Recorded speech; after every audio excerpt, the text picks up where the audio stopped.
Hello and welcome to 200 North Main, the show where we talk about just some of the wonderful things happening at the Wallingford Public Library, located, guess where? You guessed it, 200 North Main Street in Wallingford, Connecticut. Joining me today is our lovely co-host, the only person who laughs at all of my corny jokes, but please don't hold that against her because most importantly, she's the head of Children's Services at the Wallingford Public Library, Sunny Scarpa. Hello again. Sunny, welcome. Thank Good you. to see you again. Yes. And today our very special guest is the library director, Jane Fisher, who is going to talk to us all about the library annual membership campaign. Welcome, Jane. Hi, Julie. Thanks Hi. for having me today. Oh, well, thank you for being here. We're very happy to have you here. So, Jane, tell us what it means to be a member of the library. Well, this is the time of year we get ready to do our annual membership campaign. And as I walk around town and talk to people, I'm struck by how many people don't realize that the Wallingford Public Library Association is a membership-based organization. So many people think, of course I'm a member. I have a library card. I come to the library all the time. Of course I'm a member. But in fact, being a member of the association is a little bit different than having a library card. We want everybody to have a library card, absolutely. But being a member means making an annual contribution to the Wallingford Public Library Association. And the contribution can come in the form of responding to our membership letter that goes out to existing members, as well as people coming by the library to pick up our membership envelope to make a contribution or donating online. Yep, to and the I have membership. one of those handy-dandy little Yep. envelopes right here. So these are found at the library. Of course, people don't have to use the envelope to make a contribution, but it does make it a little bit easier. And in fact, we find people sometimes will come in and pick up a couple and give one to a neighbor who might not know about the association, or some people like to make a gift membership to Oh, a that's child nice. or somebody else. Yeah. Mm-hmm. Very nice. And can you also become a member online? You can become a member online. Our website is wallingfordlibrary.org, and people can go online and make a secure pledge through our website and join and pick a membership level at that point.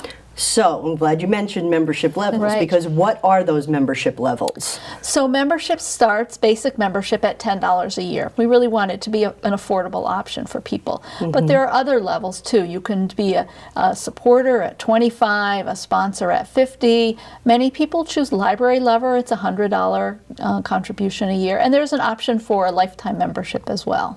Oh, neat. Yeah. Okay. So, what are the perks of being a member of the Wallingford Public Library Association? So I like to think the biggest perk is making a contribution to an organization that's really meaningful to people. An organization that provides great service in our town that people depend on. And even, interestingly, we have members who aren't necessarily regular users, but they recognize that having a strong public library is a really good thing for our community. Maybe they used the library when their kids were younger, or they don't have kids yet, but they know someday they'll likely use it for their children, or they just want the satisfaction of knowing that the library is a great asset in our community. But And there are some additional perks as well. I'm sorry, I was just going to interject Yeah. and say we do receive a lot of funding from the town, correct? But this Right. membership dues, if you will, what does that cover in terms of in the library budget? Well, I'm glad you mentioned about getting support from the town, because I think it's really important to note that in our town we do receive great support from the mayor and council through an annual allocation in the budget process. So that really allows us to provide most of the operating services of the library, but it doesn't cover everything. So the membership drive gives us opportunities to provide some of the really special programs and services that people have come to love that we might not be able to do without the membership campaigns. So we recently had a fabulous Book Buzz program at the Victorian Inn. We have a Yes. really incredible summer reading program for adults, for kids, and for teens. That's, not your basic summer reading program. It's really terrific. I think we've really become known as a library that does go above and beyond, and the support we get from the community is a big part of why we're able to do that.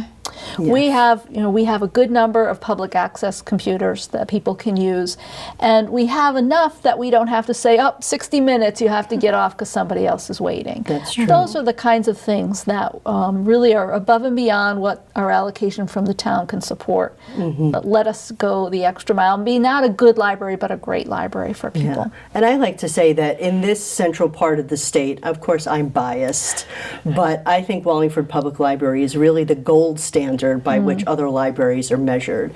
And so many times in the library or at programs, people will say to me, "We have such a great library." And it's nice to know that when they feel that way, they can take an extra step and financially support us so that we can continue doing all the great and wonderful things that we do. Right. And then our members get some added benefits. They, for example, they get our Words e-newsletter, and they get it early, so that we have many programs that fill up, but people who get that newsletter kind of can get first dibs at what programs are coming up, when does registration start, and also maybe get some great book suggestions and get their name on a list sooner. Our membership dollars also allow us to buy multiple copies of the books people are really waiting for, so people can put a hold on those as well. And then we have an annual meeting. So we are a 501c3 nonprofit organization run by a board of managers, and every October we have an annual meeting, and all of the members are invited to that meeting. We have a brief business meeting, and we do elect our board and our officers at that meeting, and then we try to have a fabulous program for people to come to. And I know you've organized that for us this year. Yes, this year. That's me. This year, the annual meeting, it's the 138th annual meeting. Wow. It's on Monday, October 22nd. And like you said, there's a brief business meeting, and then we're going to hear a presentation from Lakpa Sherpa. I have to say her name very slowly so that I don't say it incorrectly. She is a Nepalese American mountain climber, and she lives actually in West Hartford. Cool. She has climbed Mount Everest 9 times, the most of any woman in the world. And so this is really quite an accomplishment. So she's going to come and she's going to do a slideshow showing some photos that she's taken at the summit. She's going to talk about the thrills and the dangers of climbing Mount Everest. Very as we dangerous. know, very Wow. dangerous. And she's also going to look ahead to her 10th climb of Mount Everest in the spring of 2019. Wow. So I think it's really going to be a very special That sounds exciting, and yeah. something I know for myself will never experience in my lifetime. And so now Sunny, you're a rock climber, Yes. not a mountain climber. Nothing to that level. I Okay. have climbed one mountain in Wyoming, and it was very, very difficult and challenging. And so Mount Everest, wow. I will definitely be coming to that. That sounds amazing. Okay, excellent. So mark your calendar. I will. Monday, October 22nd. Excellent. And now, can you sign up to be a member at the event, or do you need to do it in advance? People can become a member on the spot. So that wonderful. we'll start our drive around the same time as the annual meeting, and we'll have the envelopes available for people. Our goal with all our programs is to be inclusive and welcome people to come. Yeah. So if people want more information about being a member or want to become a member, they can do it at that membership, Perfect. at that association meeting. The members of our board will be present to welcome people and offer a Yes. greeting as well. Terrific. So Jane, are there other ways that people can contribute to the library? Because I'm sure there are. There are several other ways. We have a library development fund, and some people actually use the same envelope to make an additional gift to the library development fund. That was started by the board in 1977 as a way to provide funds, again, for things that aren't necessarily covered by the allocation we get from the town. So we don't typically get money from the town for our capital costs. So we will receive library development funds either through membership, or just people will sometimes be looking for a way to contribute to the library, and that seems to be a good option. And when you say capital costs, you mean? Keeping our building shipshape. Yeah, keeping things working properly and being safe, looking at things like security cameras, making sure that our furnishings are up to date, that our floors are in good shape, So library development funds can be used for those kinds of products and equipment, but also to test out a new program. Maybe something that's not in the budget, but we want to give it a try, or expand something we're already doing. So it's a way that we can do that. Okay. And what other ways can people donate to the library? We have something called the Society of Samuel Simpson. So that name Samuel Simpson might ring a bell. Early benefactor of the library, 1894, gave the initial money for the library. And the Society for Samuel Simpson is a program that allows people to let us know if they're planning to remember the library in their wills and their estate plans. And many people do that, which is really just a wonderful way to remember people and the goodness that they have brought to the library. People don't have to become a member of the Society of Samuel Simpson when they leave money to the library in their wills. They don't need to notify us, but if they want to, we have an opportunity where we'll put people's names on a plaque so that they get recognized. Very nice. And of So course, nice. people can donate their time by volunteering at the library. We have wonderful volunteers. We can do a people do. whole segment on volunteers sure, at for the library sure. sometime. Put that on the list, yeah.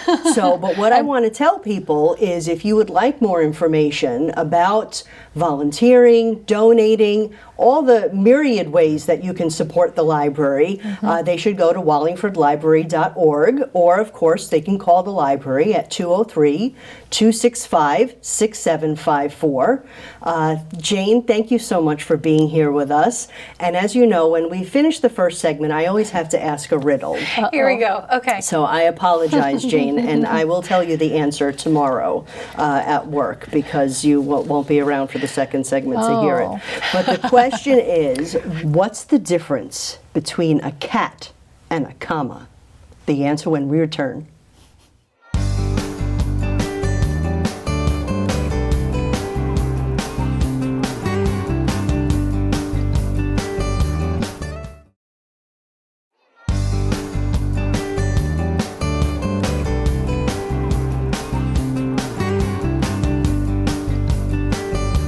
Hello and welcome back to 200 North Main. I'm Julie Rio, your host, and I'm joined by Head of Children's Services for the library, Sunny Scarpa. Now, Sunny, before we left for the break, I asked you a question. What's the difference between a cat and a comma? I'm ready. One has claws at the end of its paws, and one is a pause at the end of a clause. I love grammar jokes. That's ridiculous. From one nerd to another. Perfect. So, anyway, let's talk about some programs that are Okay. coming up at the library. And thank you for laughing, Sunny. Absolutely. Anytime. So we have 1,000,001 programs Yes. that come back in the fall. I'm just going to highlight a couple of them, Okay. of course, for the sake of time. But one I wanted to talk about is new this year. It's called Reading Buddies, and this is especially for first and second graders. Okay. We have student volunteers who are coming in to provide a little extra help. It's just what it sounds like, a reading buddy. So in first and second grade, kids are really getting those fundamental building blocks of reading. Okay. They're doing their sight words. They need to practice reading out loud so they can get some fluency, and then talking about a story really helps them build a comprehension. So it's a perfect time to pair them up with an older student and have them practice reading back and forth, talking about a story. They'll do some interactive games, and it's just really fun.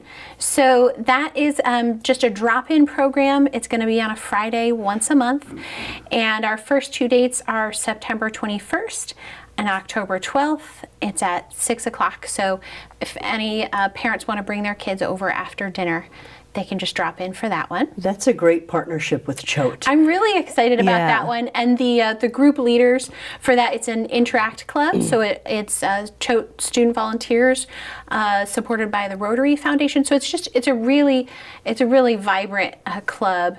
and I'm really excited about it. They're great kids. Yeah. And the Choate students also come to the adult side and do computer tutoring, which is nice. That's another nice partnership. Yes, yeah. We're really fortunate to have a strong relationship with them. Yeah.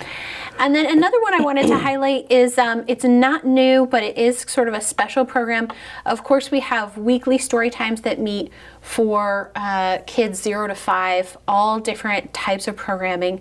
But for kids who might have difficulty sitting through a traditional story time, we have a special monthly program called Sensory Story Time. It involves music and some other therapeutic elements. It's perfect for children who might be on the autism spectrum, have learning differences, or a sensory integration issue. Our librarian, Allison Murphy, has developed this working really closely with a music therapist in consultation with our Youth and Social Services Department as well. Very nice. Yep, so the first date for that for the fall is October 6th, and that is Saturdays at 11 a.m. And that's monthly as well? Yes, monthly on a Saturday, and birth up through age 10. So a wide range group could really benefit from that. Yeah, great. And then the last one, I think you'll like, super fun. We've never done it before. It's called a teddy bear clinic. Oh, look how cute. Teddy bear clinic. Teddy bear clinic. So can I bring my teddy bear? Well, I'm not sure you're in the correct age bracket, unfortunately. This is for kids age 2 through 5, and there are going to be some doctors from Med Express Clinic, and they're going to have the kids bring in their stuffed animal from home for a checkup and talk to the kids about things like how hand washing can help you not get sick, x-rays, getting a splinter removed, healthy habits, both to prevent some problems, but then also to help allay some of those fears that kids can have the first time they maybe break an arm. That, you know, that's very scary. So if they kind of know what to expect ahead of time, that could really help them to be less anxious. We're really looking forward to it. Oh, that's really cute. Isn't that I like adorable? that. You guys do such great stuff. Thank you. So that is Monday, October 22nd at 10:30 a.m. And people do need to sign up for that one. Okay, and how can they sign up? Of course, there's always more information on our website. Yes. wallingfordlibrary.org, and we have that events calendar with all the details and registration information. And then you can call the Children's Room directly for a children's program. That's 203-284-6436. Or you can stop by and see us, which is always nice. Yes, which is always nice to see all of you. Great. Yeah. And in the adult side of the program's world, we have a lot of things going on over the next few months. So throughout the month of October, one of our librarians, Sarah Eisman, who actually this is her second career as a librarian. Before, she used to work in human resources and professional recruiting. So now she's going to be doing some one-on-one job search assistance, as well as a couple of group classes to help promote something called Job Now, which is available to Wallingford Public Library card holders. And it's basically an online portal where you can get help with your resume or job searching. She's also going to go over the importance of networking. Nice. So important So in this day and practical. age. Yeah. So just really practical, and that's throughout the month. So nice. Of So course, lots of opportunities. Lots of opportunities for that. And then we have some fun things coming up for Halloween. Spooky stuff, fun. The golden age of Hollywood horror films of the 1930s and 40s. That's on Friday, October 12th. He's going to talk about Dracula, Frankenstein, the fun. Wolfman, the Mummy. And then actors like Bela Lugosi and Vincent Price and all those classic. Yeah. I think that's going to be a lot of popular. fun, definitely. And then for teens, she has a Halloween needle felting class. Oh my goodness. And that's basically, they take this soft wool and they knit it together, and you can make 3D things or flat things.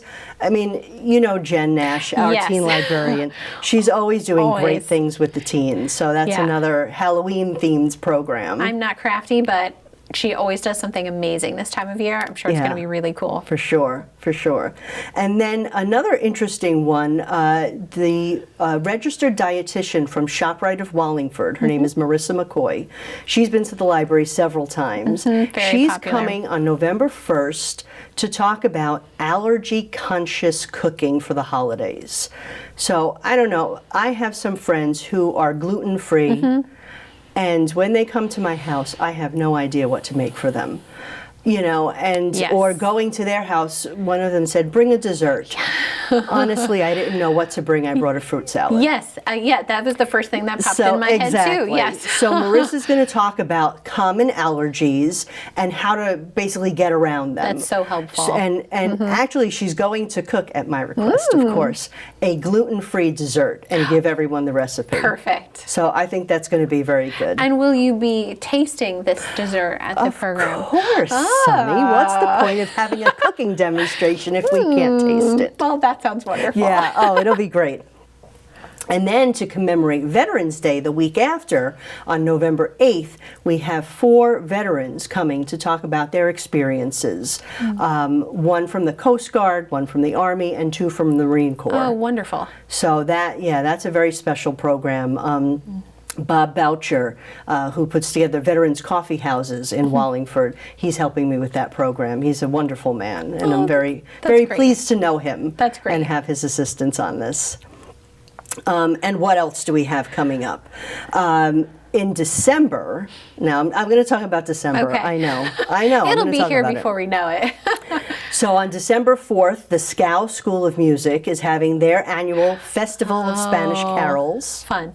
December 11th, the Wallingford Garden Club, their annual holiday tea. December 10th, a Polynesian dance company is going to come and do a demonstration, and if they have any willing participants, a lesson on how to do the hula. Ooh, So yeah, that's that new. should be, yeah, that Oh, is my new. word. That is new, actually. And then in the collaboratory, the Etsy Artisan Holiday Craft Fair wonderful. is on Saturday, December 8th. Now, do you know what Etsy is? Yes. I love shopping on Etsy, but it's even easier to shop in person and see everything firsthand. Exactly. 'Cause Etsy's all online. Because Etsy's all online. It's different artisans who make handcrafted things, and they sell online. You know, so they each have like an online boutique store. Well, several times over the past couple of years, we've had classes where we teach the Etsy artisans how to build their store, how to market their wares. And so this is basically graduates from that class who are coming and, like you said, in person, selling the things that many of them make by hand. And so I think that's wonderful, and you know, great way to get your Christmas shopping, Yes. or holiday shopping, I should say. I remember this from last year, and it's a great way to do your holiday shopping and support a local artisan at the same time. It's really a win-win. Exactly. And so that's, I'm going to say it again, Saturday, December 8th. Okay? I'll put it on my calendar. All right. And also in the collaboratory, they have a new embroidery machine. So I don't know if you've seen this. I haven't seen it yet. I really am interested to try that out. So basically, people bring in their cloth or whatever they want to have embroidered. There's a software that they can program in what letters or design they want embroidered on their material. And then they get a little training, and then they can do it themselves. Nice. And so, you know, I'm already thinking, okay, what should I have embroidered, and what would be a good gift? I mean, not only for the holidays, but, you know, maybe some napkins embroidered on your Thanksgiving table. Wouldn't that be nice? Towels, shirts. Yeah. Yeah, that's Lots of really nice. possibilities. And so after a short training session, you can go ahead and use that machine yourself. So that's pretty Very cool. Pretty cool. Yeah, definitely. And also I should mention, in October, I'm going to go back a little bit, we're having a sale. Oh. As you know, we have our merchandise. Lovely merchandise. This is our travel mug, good for hot and cold beverages. We also have a coffee cup, which you can imagine is right here, but I didn't bring one with me. Also very cute. Also very nice, yes, with the Wallingford Public Library logo on it.